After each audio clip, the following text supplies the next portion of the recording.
नमस्कार क्रिकेट प्रेमींनो, मित्र मैत्रिणींनो, कसे आहात तुम्ही सगळे? माझ्यासोबत दोन माझे मस्त मित्र आहेत. दिसायला दोघंही येणार आहे दिसतील कदाचित. एक खरा येणार आहे, दुसरा खोटा येणार आहे. का ते मी तुम्हाला नंतर सांगतो. कारण T20 वर्ल्ड कप अमेरिकेत होतो हीच खरं आश्चर्याची गोष्ट आहे आणि त्याला सुरुवात झाली आहे. पण खरं बिगुल कधी वाचणार? साधी गोष्ट आहे, जेव्हा भारतीय टीम खेळणार. त्यामुळे आता भारत विरुद्ध आयर्लंड या सामन्याचा प्रिव्ह्यू करायला मी या दोघांना पकडून आणलेला आहे. त्यामुळे कुठेही जाऊ नका, बघत राहा तुमचा आवडता कार्यक्रम सुनंदन लेले क्रिकेट अँड बियॉन्ड. हा माझा मित्र आहे प्रकाश वाकणकर. मोठ्या कंपनीमध्ये मोठा एक्झिक्युटिव्ह, पण प्रचंड आहे अजून. खोटं बोलू नको, अजून चालू आहे का? पण खरी याची आवड जी आहे ती रेडिओ कॉमेंट्रीची. खूप वर्षापासनं मी ह्याला ते पॅशन प्राणपणाने जपताना बघितलेलं आहे. साधंसुद्धा नाही, BBC साठी काम करतो व्यवस्थित, मस्तपैकी BBC साठी कॉमेंट्री करतो. आणि हा माझा दुसरा डेंजरस मित्र आहे. कारण याचं नाव आहे निलेश मेहता. आहे कुठला? बडोद्याचा. आता कुठं राहतो? शिकागोला. परंतु एवढ्यावरती भागत नाही. हा व्यवस्थित कॅन्सर स्पेशालिस्ट डॉक्टर आहे. बघा, कॅन्सर स्पेशालिस्ट डॉक्टर आहे. पण जसं ह्याचं पॅशन क्रिकेट आहे, याचंही पॅशन क्रिकेट आहे. हा कॉमेंटेटर आहे, हा रेग्युलर पत्रकार आहे. निलेश, कितवा वर्ल्ड कप आहे तुझा? सिन्स 2010. आता बघा ना किती तू चालूच आहे. बॅटिंग चालू आहे. याला म्हणतात. आणि हा रेग्युलर म्हणून आमच्या तिघांच्याही गळ्यात आता यांनी आणलेलं खिशात ठेवलंय. आमच्याकडे मंगळसूत्र आहे. म्हणजे काय, ॲक्रिडिटेशन हे ICCने दिलेले आम्ही 3 पत्रकार आहेत. ते बाकीचं सोडा, माझे सख्खे मित्र आहेत. पहिलं तुझ्याकडेच येतो. तुझ्या देशामध्ये येणार आहे, कारण खरा तू आहेस. ह्या देशामध्ये क्रिकेट वर्ल्ड कप होईल असं वाटलं होतं कधी? मला असं नव्हतं वाटलं. आणि दिस इज अ बिग सरप्राईज. आणि आत्ता इकडे US मध्ये, फ्लॉरिडाला, डॅलसमध्ये, न्यूयॉर्कला क्रिकेट आलं आहे. It is going to boost cricket in a big way. आणि big surprise for people who have lived here. इकडे मला 40 वर्ष झालं इकडे शिकागोमध्ये. आणि इकडे international standard world cup cricket आलं आहे. It's a dream come true for a cricket fan like myself and thousands like myself. आणि पहिली मॅच सुद्धा तू कव्हर केली आहे, ज्याला आम्ही दोघं नव्हतो. डॅलसला पहिली मॅच कॅम्प आहे तुझ्या देशाची, कारण तू आता इथला रहिवासी आहे, पासपोर्ट तुझा इथला आहे. अमेरिका विरुद्ध कॅनडा मॅचमध्ये सुद्धा पहिल्या मॅचमध्येच धमाल आलेली आहे. पण सुनंदन, फिर भी दिल है हिंदुस्तानी. ते तर आहे, ते तर. पण ती मॅच आहे रंगली. ती मॅच होती US कॅनडाची first match after 1844, right? That was history way back. पण ही मॅच ती होती, क्राऊड वॉज ऑन फायर. आणि मॅच सुरू झाली. Before that lot of fireworks and then Aaron Jones had fireworks. पण तो, तुला मजा माहिती आहे ना, तो ॲरन जोन्स नव्हता. मग कोण होता? Temba Bavuma in disguise.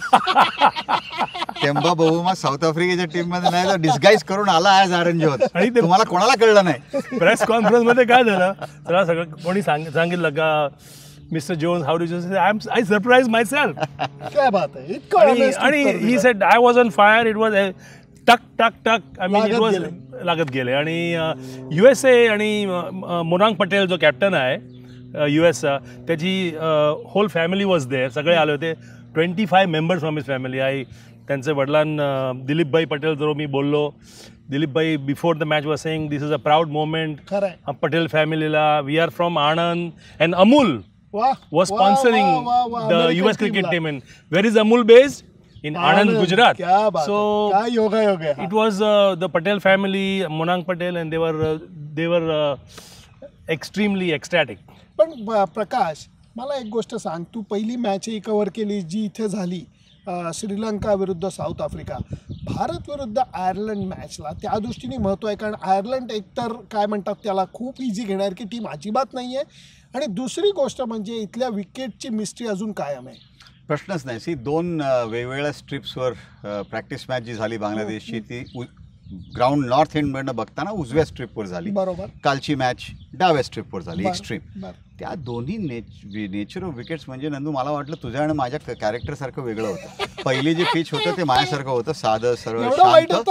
आणि साला हे दुसरं जे पिच होतं एक्झॅक्टली तुझ्यासारखं, म्हणजे टोटली अनप्रेडिक्टेबल. एक बॉल थांबतोय तर एक बॉल निघतोय, एक बॉल इकडे एक बॉल तिकडे, जोक सपाट. मला मी बोललो, जेफ लेमन माझ्याबरोबर होता आणि जेफ लेमन ॲडलेडला त्या क्युरेटर बरोबर त्याची खूप मैत्री आहे. तर त्याचं असं म्हणणं होतं की like a relationship, a drop in pitch त्याला वेळ लागतो टू सेटल डाऊन. बरोबर. आणि ह्या खूप नव्या पिचेस आहेत, परवा तर आल्यात म्हणजे as a matter of figure of speech, आणि त्यामुळे कशा ह्या पिचेस खेळणार आहेत हे मला नाही वाटत कोणाला नीट माहिती आहे. एक गोष्ट क्लिअर आहे, ह्या 280च्या मॅचेस नाही, 240च्या मॅचेस नाही. This will be old fashioned T20 cricket. 120, 140, 160 असे scores, 180 would be a good score असं वाटतं आत्ता तरी. आणि जोपर्यंत टायमिंग होत नाही आहे, म्हणजे from Rohit Sharma to Litton Das to David Miller to Aiden Markram to Kusal Mendis, कोणालाही बॉल टाईम करता आला नाही. क्लासनने 1 6 मारला which was beautifully time, Angelo मॅथ्यूजनी 2. आणि हा फॅक्टर मला वाटतं या न्यूयॉर्कमध्ये होणाऱ्या सगळ्या मॅचेसमध्ये will be a big factor. कारण प्रकाश, इतका महत्त्वाचा पॉईंट तू मांडलेला आहे. T20 क्रिकेट म्हणजे काय, तर आम्ही गमतीने म्हणतो क्रिकेटच्या भाषेत, डोळे बंद करायचे, पाय पुढे टाकायचा आणि फिरवायचा पंखा. असं हे क्रिकेट नसणार आहे, हे लक्षात घ्या तुम्ही. कारण T20 क्रिकेट बघायची आपली जी सवय लागलेली आहे, भरपूर बाउंड्रीज, भरपूर सिक्सर आणि अगदी बॉलरचं कत्तल चालू आहे. अशा गोष्टी इथं होणार नाही. ती एका अर्थाने चांगली आहे की त्यामुळे बॅट बॉलमधलं द्वंद्व हे जे आपण मिस करत होतो IPLच्या वेळेला ते आपल्याला बघायला मिळणार आहे. आणि सर्वात महत्त्वाची गोष्ट एक बघायला मिळणार की क्रिकेटमध्ये बॅटिंग करत असताना तंत्र ही गोष्ट जी T20 क्रिकेटमधनं अक्षरशः दुर्लक्षित झाली आहे. ते तंत्र कोणाचं चांगलं आहे तोच मनुष्य हा इथं यशस्वी होऊ शकतो. त्यामुळे निलेश, मला तुला विचारावं असं वाटतं की आयर्लंडच्या मॅचकडनं तुझ्या अपेक्षा काय आहेत? रोहित म्हणाला का we are not going to take any opposition lightly. US असलं, कॅनडा असलं, आयर्लंड असलं. आणखी प्रकाश म्हणाला देर इज अनप्रिडिक्टेबिलिटी. बरोबर. पर्सनॅलिटी तुमची अलग आहे. दिस ट्रिप दॅट ट्रिप मी मध्ये आहे, totally different between compared to the two of you. दोन्ही हिरवा आहेत. Untested. Are you telling me I am untested? So which trip is going to be used? I mean, they are used to the conditions. Conditions चलो acclimatize झाले. पण Ireland समोर do not take any team lightly, Rohit म्हणाला, and that is a standard way to approach. We have to play our best. आपले players batting 1, 2, 3 जे आपण असले, they have to give their best आणि continue to send the message का बाबा wicket अशी आहे, तुम्ही असं खेळा, बॉल बरोबर येत नाही, you will have to time it properly, Prakash म्हणाला म्हणून. So USA, I mean India clearly favorites, no question, but Ireland we know on St. Patrick's Day पाकिस्तानला घेतलं होतं way back. So that unpredictability factor is there. कशी गंमत आहे बघा, T20 क्रिकेटच्या पहिल्या मॅचच्या अगोदर रोहित शर्मा म्हणाला की अष्टपैलू खेळाडूंचं महत्त्व आहे. कारण बॅट डीप ही प्रकाश गोष्ट करायला लागणार आहे. कारण कसं आहे, ह्या विकेटवरती तुम्हाला जसे बॉलर पाहिजेत तसेच तुमच्याकडे बॅटिंग खालपर्यंत पाहिजे. कारण या विकेटवरती रन्स करणं हे तितकं सोपं नाही, असं आमच्या तिघांचंही एकमत आहे.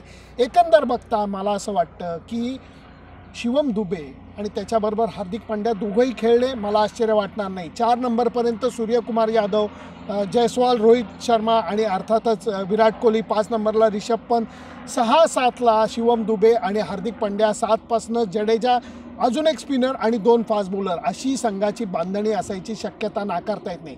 ह्याच्यामध्ये रोहित शर्माने ते पण सांगितलं की अक्षर पटेल, रवींद्र जडेजा आणि त्याचबरोबर शिवम दुबे, हार्दिक पांड्या हे 4 जणांकडे भारतीय संघ अष्टपैलू खेळाडू म्हणून बघतायत, ज्यांना डबल रोल प्ले करायला लागणार आहे. नाही का प्रकाश? नक्की करायला लागणार. अजून एक महत्त्वाची गोष्ट, आउटफील्ड. माझं जर क्रिटिसिझम असेल या ग्राउंडचं, आणि it is not a criticism of the authorities who prepared it, कारण इतक्या थोड्या वेळात करणं सोपं नाही. पण जर आपल्या प्रेक्षकांना आणि दर्शकांना हे आठवत असेल की धर्मशाळेला वर्ल्ड कपच्या वेळेला जी कंडिशन होती आणि नंतर जी टेस्ट मॅचमध्ये बघायला मिळाली, त्याच्यामध्ये फरक हाच होता की नवीन ले केलेले आउटफील्डला बसून सेटल व्हायला वेळ मिळाला नव्हता, खूप थंडीमुळे आणि पावसामुळे धर्मशाळेला. इथेही मला काल असं कळलं की that was the same problem, it was too cold. So the grass did not hold roots.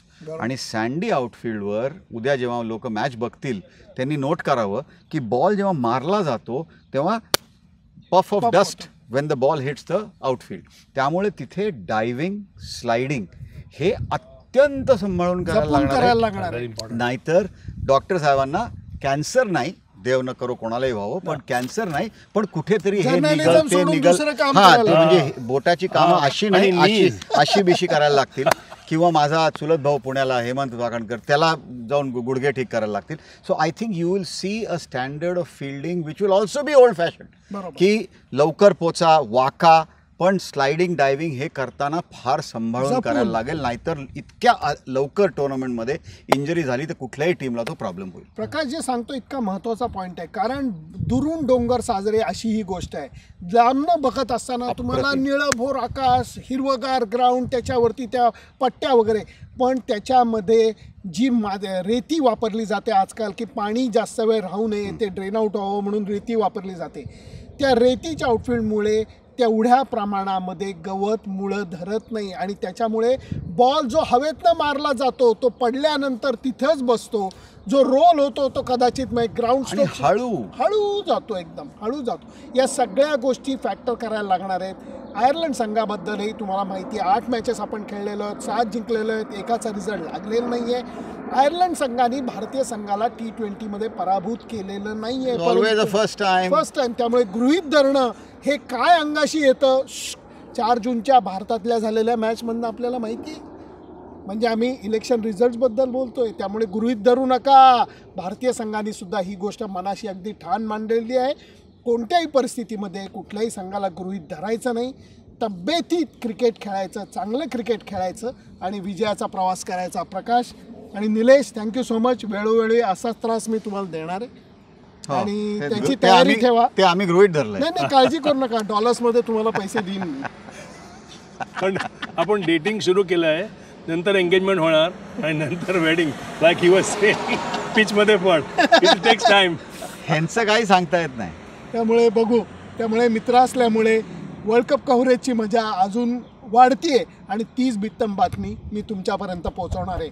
तुमची मतं काय आहेत? आम्ही आमची मतं सांगितली, तुमची मतं काय आहेत हे मात्र नक्की कळवा. त्याच्याकरता माझं Facebook page, Instagram channel, YouTube channel like, share आणि सबस्क्राईब करायला विसरू नका. Bye bye.